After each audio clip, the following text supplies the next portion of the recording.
man, we are very, very excited to have a special edition of Upon Further Review brought to you by our pals at Coors Light with the man himself, International Duffel, yes, sir. DJ Duffel, Brice yes, Butler sir. in the house. What's going on, brother? What's good, man? Good to see you. Raider Nation, what's happening? We out here, Las Vegas, Nevada, getting ready to kick off the season with the first home opener.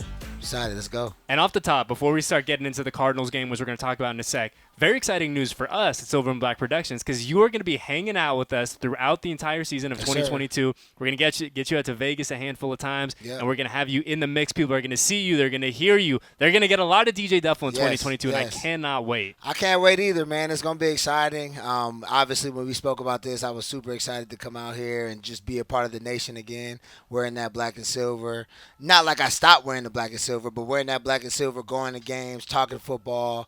I'm excited, man. Let's get it. It's going to be a blast. So before we get into the football of it, we usually don't do the show here, right? We do the show in the studio at the Intermountain Healthcare Performance Center. But today, dude, we are in the RV here, the Coors Light RV at Allegiant Stadium. So those of you who can't see us, we are right outside Allegiant. UNLV, the Rebs are getting ready to do their thing, taking out North Texas in a few hours. But it feels good to be like in a game day environment again, doesn't it? Yes. I mean, if you hear the music in the background, there's tailgating going on already. We're out here. I was sifting through a whole bunch of people as I was getting to the RV itself.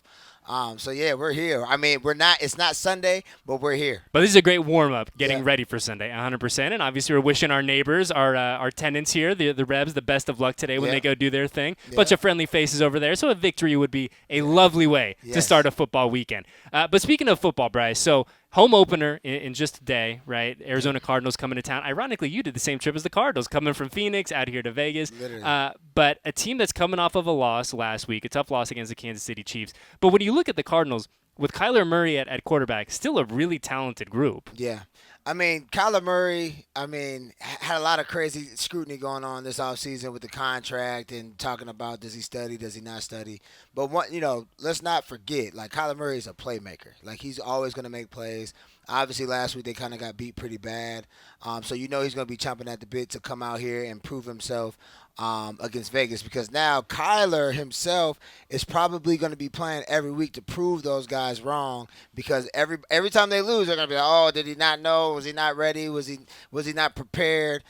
So he's going to, this week especially, there was a lot more that he was thinking about getting ready for this game. And the Raiders in a similar position, not the exact same position, but coming off of a tough loss week 1 against a really, really good Chargers team. Yes. But all the same, 0-1 and in need of a win at home.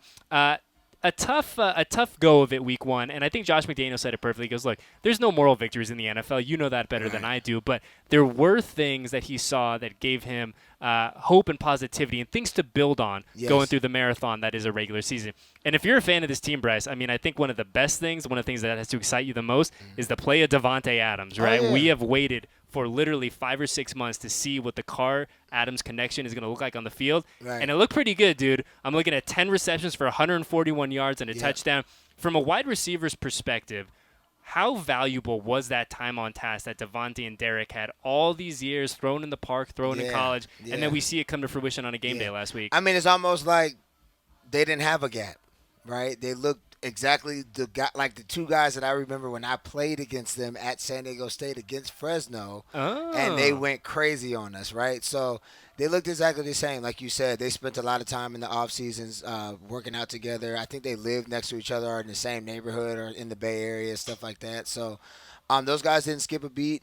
And then, as far as the overall passing game, like, you see how it looks when you have a number one receiver. I wouldn't say that the Raiders have had a bona fide number one since really Amari Cooper left. And so now you bring Davante Adams in the fold, a guy that needs touches. Like, you have to get him the ball.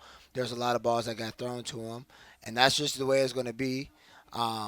And, I love it. I'm excited for it. Davante looked great, making guys look stupid, running those really nice routes. So I'm excited to see him again tomorrow, live and in action. And, you talk about the fact that the Raiders haven't had a true number one, and I don't think that's any disrespect to anyone that's come through this doorway. There's just not a lot of Davante Adams out there doing their thing. No. Depending on who you talk to, Davante is the number one Davante receiver. is the number one receiver. There's nobody else. I'm not gonna say that's close because there's some players that are like right there. Like you got Justin Jefferson that's looking like if he goes for another 1,500-yard season, like people are gonna be talking. But Davante Adams is the cream of the crop receiver. So if we really look at it that way, Derek has really never had a Davante Adams-esque player in the pros because Davante Adams is no argument the best receiver in pro football right now. So we haven't had that. Period. What do you think, Davante? Putting your wide receiver coach hat on for a sec, Yeah. like what is it about Davante that makes him so good, so effective at what he does? Because you look at him, he's not the fastest guy, he's not the most physical guy. He, doesn't have like the crazy, unstoppable, no drop hands. Like, what is it about him that just makes him so good? Basketball. Yeah. Like seriously, basketball. I mean, what I learned over my 7 years playing in the pros, it was like every guy that had a legitimate basketball background. When I say that, I mean guys that thought at some point in their lives they were going to the NBA. They're like unguardable. Like they are like their hips, their feet, like their sudden change in movement, like off the line, even at the top of the routes. They know tempo and pace.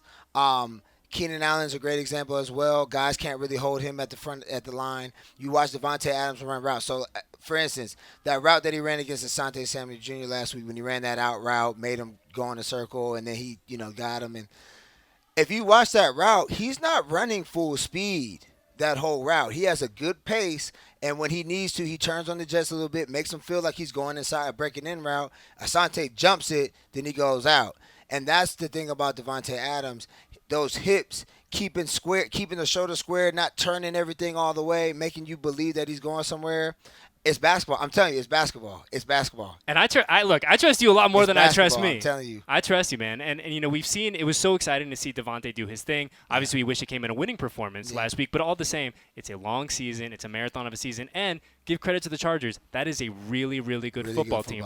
And the Raiders, Brice, didn't play their best game. No. I mean, you look at Derek's line, and so rarely do we see Derek have a game like that. Yeah. Multiple interceptions. And to his credit, he kind of owned it post-game. He's like, look, man, I was just a little over-aggressive. And to me, from my position, it just seems like Derek, and I mean this in a good way, just got caught up in the moment, the excitement, the adrenaline's pumping. He's like, I tried to do a little too much. So I'm excited tomorrow to see him kind of fall back, and I mean that in the best way, into who we know he is. Right. A guy who's going to control the line of scrimmage, who's going to make sure everyone needs, and get the Raiders in the best possible position.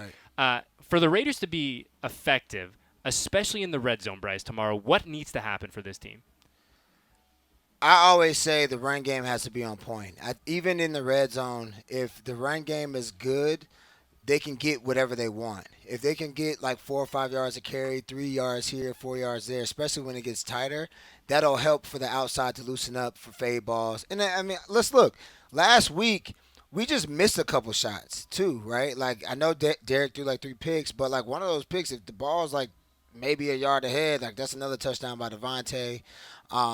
So at the end of the day, I'm not concerned about their offense at all. I mean, the Cardinals' defensive secondary is not that great, so I'm sure Derek is going to have a field day tomorrow.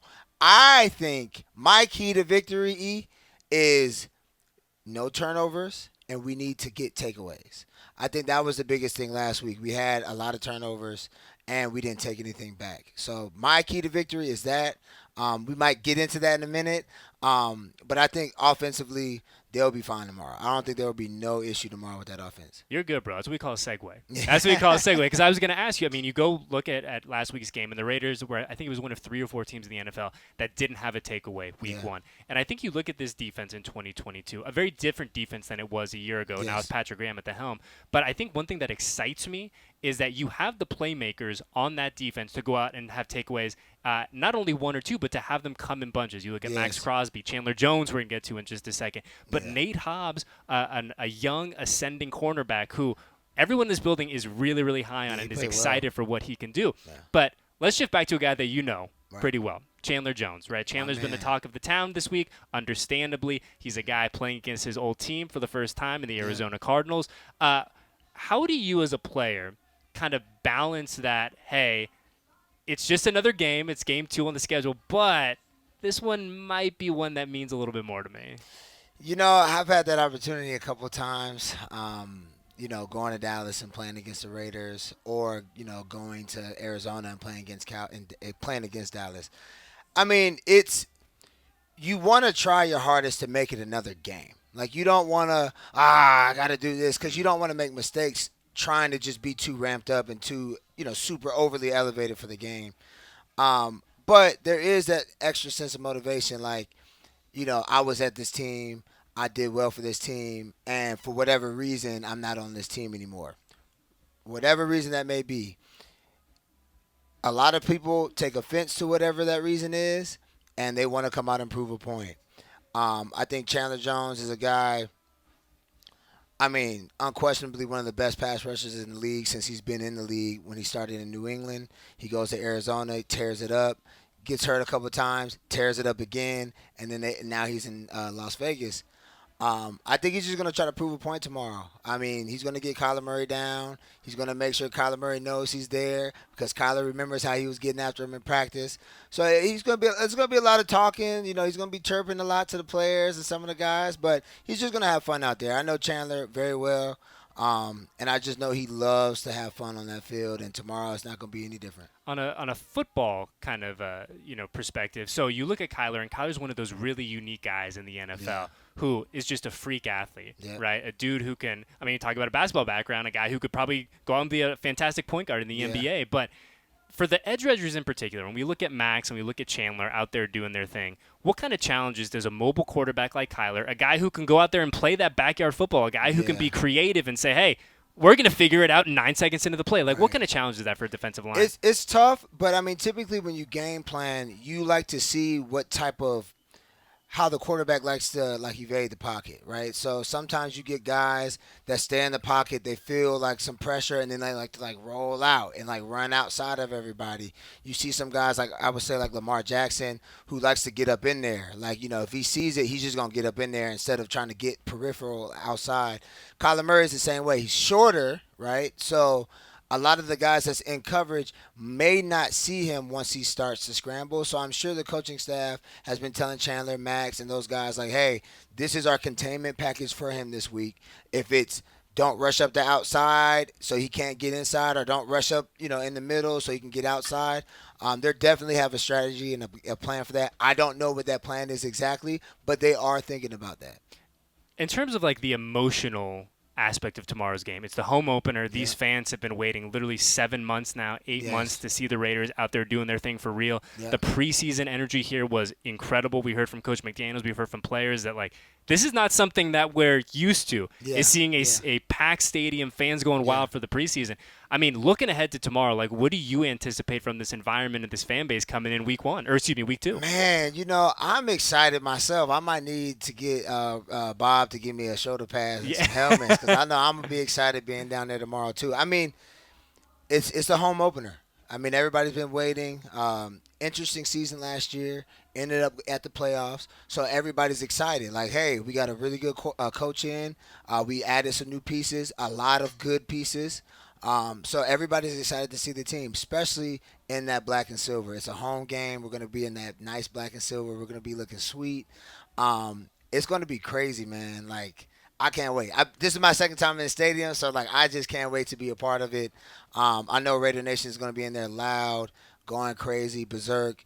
Got a good team coming in, and they're not going to expect nothing less than a W. And like I told you, you obviously, we were both lucky enough to experience the Oakland Coliseum and everything that it brought. And I was telling you, man, and you know better than I, when we were in Oakland and we were playing on a game day, there was no better party in the East Bay. No. This is a really nice party too. This is going to be the best party in Vegas tomorrow. 100%. Just a little fancier, party. Yeah, fancy. We got Rolex watches. We ain't doing all that other stuff. It's going to be fun, man. They did a great job with Allegiant Stadium, being in there, seeing the Wynn Club on the bottom floor. On the end zone, and just for me, it's not like a copycat stadium. There's a lot of stadiums that are kind of copycat-ish, and this stadium is uniquely designed. It's beautiful, and then the Raider Nation faithful's inside, and it feels very Raiders, doesn't it? Does. Every small detail of that stadium just feels very Raiders. Yes, it's going to be blast. Well, speaking of things that are exciting tonight, before we get to the game.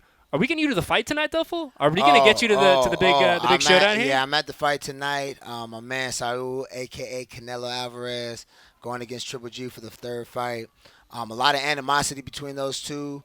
Triple G and a lot of fans alike think that Triple G won the first fight, lost the second fight. Canelo feels like that's a bunch of BS. He didn't win any fights. He's talking a lot, like he's upset the way Triple G's talking in the media. I met Canelo this summer. I asked him about the fight. He had nothing positive to say about Triple G. So I know and then he just came off a loss as well. Triple G's a little older. I don't think his age is going to be a factor. Canelo just lost to Bivol, trying to go up to light heavyweight. So I know he has a lot of stuff to prove as well. So I can't wait to watch this fight tonight. It's going to be a great fight. Well, before we get out of here, shameless plug, you're going to be joining us on the post-game show tomorrow night from the Twitch Lounge, the fifth quarter presented by Twitch. We're going to have Brice in the mix. Like I said, we are so excited that you're going to be hanging out with us throughout the year. Yes, the sir. first of many appearances for you, and it's going to be a lot of fun. So thank you for hanging out with us today on a Saturday, getting up nice and early. Big thank you to Brice Butler. Big thank you to Al on the ones and twos. Big shout out to our friends at Coors for letting us on this beautiful RV yet again. And we make sure you tune in fifth quarter with Brice Butler tomorrow night, and we will catch you next week on our usual day for our next episode of Upon Further Review, brought to you by Coors Light.